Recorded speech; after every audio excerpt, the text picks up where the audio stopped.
Assalamualaikum guys, aku Afif Azman. So, untuk video kali ini kita nak tengok lah untuk industri hartanah dan mereka yang di dalam bidang ataupun industri hartanah ni, contohnya sebagai real estate agent, real estate negotiator, valuer, property manager. Adakah mereka boleh menjalankan amalan ketika ataupun menjalankan tugas ketika PKP 3.0? Okey, previously kalau kita tengok masa sebelum PKP yang sebelum lah ataupun tahun lepas, ejen harta tanah ni ataupun perundingan tanah rent, termasuk aku, kita boleh menjalankan aktiviti jumpa klien, viewing dan sebagainya. Walaupun waktu tu untuk menjalankan tugas perlu ada surat kebenaran daripada MITI dan agensi lah. Ya, Alhamdulillah untuk sebelum PKP 3.0, kita sebagai perundingan tanah semua kita dapat, mana yang dapat kelulusan MITI apa semua, kita boleh menjalankan aktiviti macam biasa. Sama ada slow ataupun tidak, itu subjektif. Sebab orang still nak menjual dan nak membeli rumah even though waktu-waktu PKP. Okey, tapi pada PKP 3.0, industri yang berkaitan dengan hartanah yang contohnya macam aku sebut tadi, real estate agent, real estate negotiator, valuer, property managers. So semua ni tidak boleh menjalankan tugas ataupun tidak boleh menjalankan aktiviti-aktiviti kerja kerana bukan essential. Okey, tapi pada 17 Ogos dah dikeluarkan satu SOP berkenaan, kejap aku share. Okey, berkenaan Pelan Pemulihan Negara Fasa 1, SOP perkhidmatan profesional firma penilaian, pentaksiran, perejenan harta tanah dan pengurusan harta.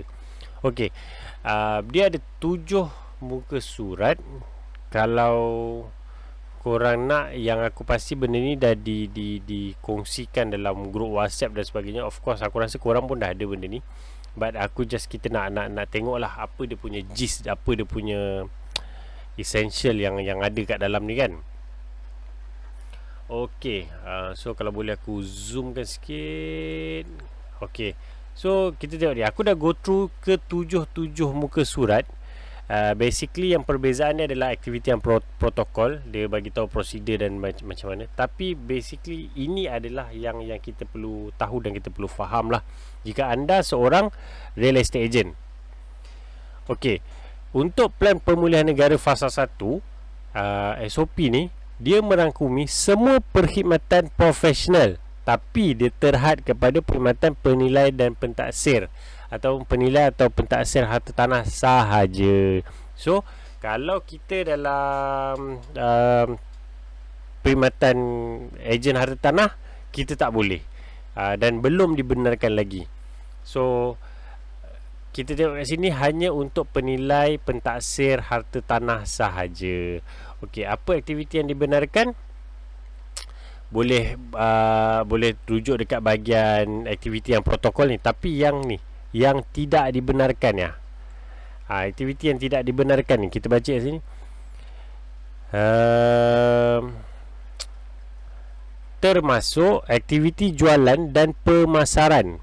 Nah, aktiviti jualan dan pemasaran di luar premis kawasan PPN. So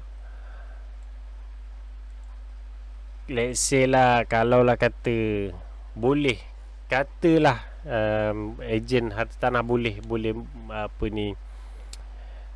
menjalankan kerja kan macam biasa, tapi aktiviti untuk pemasaran, kita bawa klien, jumpa klien, viewing dan sebagainya, belum dibenarkan lagi di luar premis di kawasan PPN. Contoh macam aku sekarang dekat Johor kita sekarang fasa 1, fasa 1 PPN, Pelan Pemulihan Negara di Johor. So apa maksud di luar premis? Kalau macam penilai ni di dalam pejabat je lah, dia tak boleh keluar, dia tak boleh menjalankan aktiviti di luar pejabat. Tapi kalau macam real estate agent ataupun real estate negotiator belum boleh lagi. So tak boleh lagi. And kalau boleh pun tak boleh keluar daripada premise. Mungkin kalau new project okey lah, kan ada boleh datang ke showroom dan sebagainya. Tapi kalau untuk contoh macam subsale tak boleh lagi, sebab kita kena pergi ke rumah untuk viewing dan sebagainya. Of course untuk kita daripada satu tempat ke satu tempat ada apa ni, roadblock dan sebagainya. So kalau kita lalu roadblock tu, kita tidak mendapat kebenaran dan kita boleh dikenakan kompon.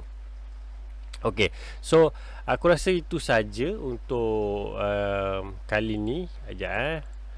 So basically dia ada 7 muka surat. Korang boleh baca dekat dan PDF ni. Kalau korang tak ada, korang boleh just comment. InsyaAllah aku akan share dengan korang lah, sebab benda ni pun memang dah tersebar luas dah ni. Okay, so basically untuk real estate negotiator, kita dah menunggu lama dah berita apa ni, adakah kita dibenarkan dan ataupun tidak. So kita belum dibenarkan lagi. Ini untuk real estate negotiator. So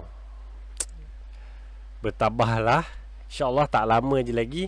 Bagi yang mereka dah mendapatkan vaksin 2 dos, dan dia ada tempoh beberapa hari selepas mendapatkan dos kedua tu, barulah kita dibenarkan untuk menjalankan aktiviti. Tapi itu pun kita kena tunggu perkembangan dari masa ke semasa lah. And if kalau ada, insyaAllah aku akan share lagi. But until then, stay safe, kita jaga kita dan berdoalah. Right, insyaAllah. Right, Assalamualaikum.